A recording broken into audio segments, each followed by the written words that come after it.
আমি আবির্ভূত হয়েছি তোমাদের মুক্তির জন্য, তোমাদের জান্নাতের জন্য। দুনিয়াতে আর ইবলিসের খেলাফত চলবে না, দুনিয়াতে আর মানুষের রাজত্ব চলবে না, দুনিয়াতে হুকুম চলবে আল্লাহর। পুরো মানব জাতি হবে এক জাতি, ওয়ান নেশন। সাদা কালো, লম্বা খাটো, হিন্দু পাহাড়ি, বৌদ্ধ বাঙালি, মুসলমান ইয়াহুদি, তোমরা আমার ভাই। পাসপোর্ট ভিসা দিয়ে তোমাদের গতি রুদ্ধ করতে পারে না, তোমাদের চলাচলের পথে তোমাদের ব্যারিকেড দিয়ে, সীমানা দিয়ে, কাঁটাতারের বেড়া দিয়ে তোমাদের পথ রুদ্ধ করতে পারে না। এটা অন্যায়। এই অন্যায় বন্ধ করার জন্য হিজবুত তাওহীদের আবির্ভাব হয়েছে। সম্মানিত দর্শক এবং শ্রোতাবৃন্দ, আমি যশোরী বাংলাদেশি সেবা পার্টির পক্ষ থেকে আপনাদের সকলকে জানাই আসসালামু আলাইকুম ওয়া রাহমাতুল্লাহ। ইবলিসকে যদি আপনি এবং আমি চিনতে চাই, তাহলে এই হুসাইন মোহাম্মদ সেলিমকে দেখলেই আপনারা চিনতে পারবেন যে এই মুহূর্তেকার একজন ভয়ানক ইবলিস। তার ভাষণ শুনেই আপনারা বুঝতে পারছেন যে সে নিজেকে, নামের সাথে তো জামানার ইমাম বলে, একটি শিরিকি শব্দ, কিন্তু আমলে সে দেখে দিতে চাচ্ছে যে সেই হচ্ছে বিধানদাতা, সেই হচ্ছে পৃথিবীর মানুষের জান্নাত প্রদানকারী। কোরআনে ৩ নম্বর সূরা আলে ইমরানের ৭৯ এবং ৮০ আয়াত দুটি আপনাদেরকে জানতে হবে। আল্লাহ বলেন, মা কানা লিবাশারিন আন ইউতিয়াহুল্লাহুল কিতাবা ওয়াল হুকমা ওয়ান নুবুওয়া সুম্মা ইয়াকুলু লিন-নাসি কুনু ইবাদান লি মিন দুনিল্লাহ ওয়ালাকিন কুনু রাব্বানিয়িন বিমা কুনতুম তুআল্লিমুনাল কিতাবা ওয়া বিমা কুনতুম তাদরুসুন। কোন নবী, রাসূল, সিদ্দিক, শহীদ এবং সালেহীন চরিত্রের বাসার মানুষের পক্ষে এ মোটেই উচিত নয়। আল্লাহ তাকে বিশেষ লিখিত আল কিতাব, রাজত্ব করার অধিকার এবং নবুয়ত দান করবে না। সে মানব সমাজকে বলবে, তোমরা আল্লাহ তাআলার পরিবর্তে আমার সাধক হয়ে যাও। বরং বাসার মানুষেরা মানব সমাজকে বলবে, তোমরা রবওয়ালা বনে যাও, কারণ তোমরা বাসার মানুষেরা বিশেষ লিখিত আল কিতাবটির তালিম দিচ্ছ আর নিজেরাও দরস নিচ্ছ। কিন্তু এই লোকটি উদ্ধারকর্তা হিসেবে নিজেকে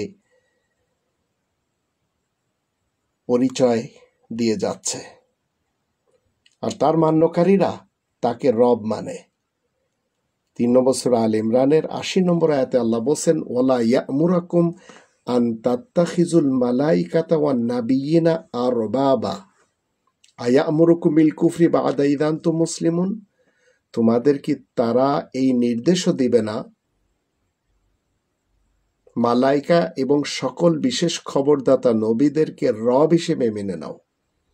মুসলিম হওয়ার পরেও কি তোমাদেরকে তারা এসব কুফরির জন্য আদেশ দিবে?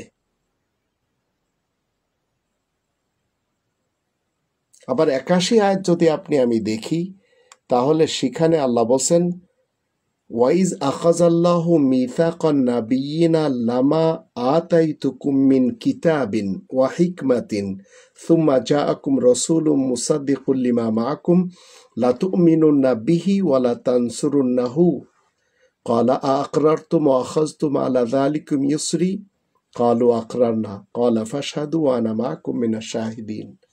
আল্লাহ যখন সকল বিশেষ খবরদাতা নবীদের কাছে এই প্রতিজ্ঞা নিলেন, আমি যা কিছু তোমাদেরকে দিচ্ছি একটি লিখিত কিতাব ও বিজ্ঞান থেকে, তারপরে যখন তোমাদের কাছে কোনো বার্তাবাহক রাসূল আসবে, যা কিছু তোমাদের কাছে রয়েছে তারই সমর্থন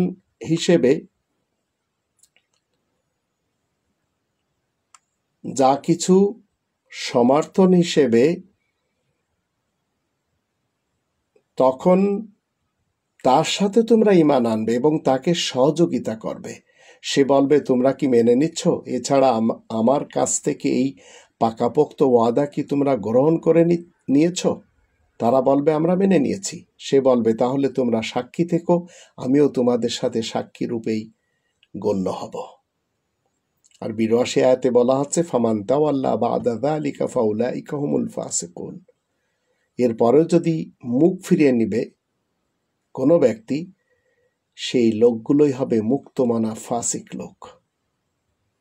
তো হিজবুত তাওহীদের লোকেরা হুসাইন মোহাম্মদ সেলিমকে রব মেনে চলে, আর সে 5টি দাবি নিয়ে তার মান্যকারীদের উপরে রাজত্ব করে, আর নিজের বই পুস্তকগুলি বিক্রি করে, তাতে আসে কোটিপতি। কিন্তু কোনো মানুষের এই অধিকার নেই, সে সরাসরি মানুষকে বলবে আমাকে মেনে চলো, আমি তোমাদের উদ্ধারকর্তা, আমি তোমাদের জামানার ইমাম। এটি ইবলিস বলে। এই আয়াতগুলি থেকে তাকে আপনারা চিনে নিন। এই মুহূর্তেকার সবচেয়ে বড় ইবলিস একজন ব্যক্তি, যে বাংলা ভাষায় বাঙালিদেরকে কোরআনচ্যুত করে চলেছে।